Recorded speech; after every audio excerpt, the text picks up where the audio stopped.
پھر اذان کے بعد کی مسنون دعا سے پہلے بھی درود شریف اگر پڑھا جائے تو قیامت کے دن آپ صلی اللہ علیہ وسلم کی شفاعت نصیب ہوگی. تو کتنے فائدے ہو گئے نا ابھی تک. میں نے آپ کو بہت سارے فائدے گنوا دیا. دعا کی قبولیت میں ہمارا ہی فائدہ ہے. اس طرح درود شریف پڑھنے سے مجلس بھی بابرکت ہو جاتی ہے. اور جب انسان آپ صلی اللہ علیہ وسلم پر درود شریف پڑھتا ہے تو اللہ تعالیٰ فرشتوں کے سامنے اس کی تعریف فرماتے ہیں. درود شریف پڑھنے والے انسان کی عمر، اس کے عمل اور رزق میں برکت آ جاتی ہے. تو ہم سب چاہتے ہیں کہ ہمیں برکتیں بھی حاصل ہوں، رزق میں برکت ہو، ہمارے عمل میں برکت ہو، ہماری زندگیوں میں برکت ہو. تو درود شریف پڑھنے سے یہ سب کام ہو جاتے ہیں. اسی طرح درود شریف کے ذریعے نبی صلی اللہ علیہ وسلم سے آپ اپنی محبت کا اظہار کرتے ہیں. ظاہر ہے جس کو جتنی محبت ہوگی تو درود شریف ایک دعا ہے اصل میں. اب دعا کرنے سے تو سمجھ لیں کہ آپ ان کے لیے ہی دعا کرتے ہیں جن کے لیے آپ کے دل میں کوئی اہمیت ہوتی ہے. پھر آپ دیکھیں گے درود شریف پڑھنے سے دل کو تر و تازگی ملتی ہے. اسی لیے جن لوگوں کو کوئی ڈپریشن یا ایسے ہوتا ہے درود شریف بہت پڑھا کریں. اس سے آپ کا دل ایسے ہو جائے گا کہ اس کو سکون مل جائے گا. درود شریف کثرت سے پڑھنے سے پریشانیوں سے بھی نجات ملتی ہے. تو اگر آپ کو کوئی دعائیں نہیں بھی بہت آتی تو درود شریف کثرت سے پڑھا کر. اسی طرح آپ صلی اللہ علیہ وسلم نے فرمایا کہ جو مجھ پہ کثرت سے درود بھیجتا ہے قیامت کے دن وہ سب سے زیادہ میرے قریب ہوگا. تو کون نہیں چاہے گا کہ اس دن آپ صلی اللہ علیہ وسلم کے قریب ہوں. تو آپ صلی اللہ علیہ وسلم نے خود یہ فرمایا کہ یہ درود شریف جو ہے، درود بھیجنا، اللہ تعالیٰ کو اپنے نبی سے اتنی محبت ہے کہ اللہ نے ان کے درجے تو ویسے ہی بلند کر دیے ہیں، لیکن جو آپ صلی اللہ علیہ وسلم کے لیے یہ دعا کرتا ہے نا، جو درود جس کو ہم کہتے ہیں یہ دعا ہے، تو جو یہ دعا کرتا ہے اللہ تعالیٰ وہ بندہ اتنا پیارا لگتا ہے کہ اللہ تعالیٰ اس کی وجہ سے، اس درود پڑھنے کی وجہ سے دیکھیں اس کو کتنی ساری انعامات سے نوازتا ہے. اور آپ صلی اللہ علیہ وسلم نے جو فرمایا کہ یہ سارے دکھوں اور غموں کے لیے کافی ہے. یعنی اگر آپ انڈیویجول دعا کریں کہ اللہ مجھے لیے یہ کر دے، یہ میرا غم دور کر دے، یہ میری پریشانی دور کر دے، آپ درود شریف پڑھیں گے نا تو وہی کافی ہو جائے گا اور تیری گناہوں کی بخشش کا باعث ہے. تو اب آپ دیکھیں کہ آپ کے گناہوں کی بخشش ہوتی جا رہی ہے. جب آپ درود پڑھ رہے ہیں تو آپ کے گناہ بخشے جا رہے ہیں. اس لیے درود شریف دیکھیں کتنا آسان ہے نا پڑھنا. تو اس میں سستی نہ کریں.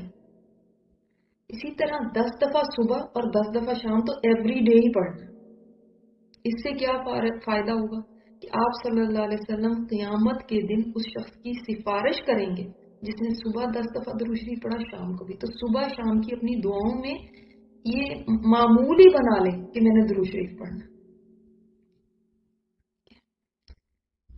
اللہ تعالیٰ ہمیں اس کی توفیق دے، کیونکہ یہ شیطان ہمیں ایسا بھلوا دیتا ہے کہ آسان آسان نیکیاں بھی ہم سے نہیں کی جاتی.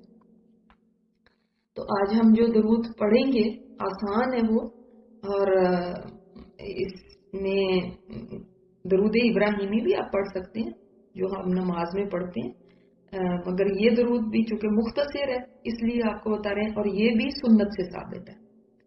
اور آپ صلی اللہ علیہ وسلم نے یعنی ہمیں خود سکھایا ہے درود بھی کہ اللہم صلی وسلم علی نبینا محمد، اللہم صلی وسلم علی نبینا محمد، کہ اللہ آپ صلی اللہ علیہ وسلم پر رحمت اور سلامتی بھیج.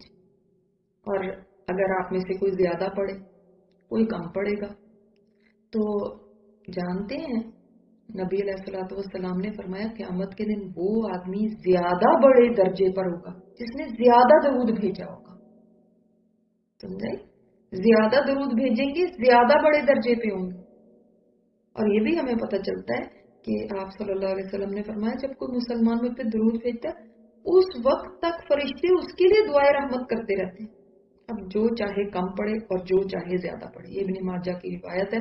یعنی اگر آپ چاہتے ہیں نا کہ میرے لیے کوئی دعا کرے، آپ لوگوں کو ریکویسٹ کرتے ہیں جی ہاں آپ میرے لیے دعا کیجیے گا، دعاؤں میں یاد رکھیے گا، کتنا ہم کہتے ہیں نا.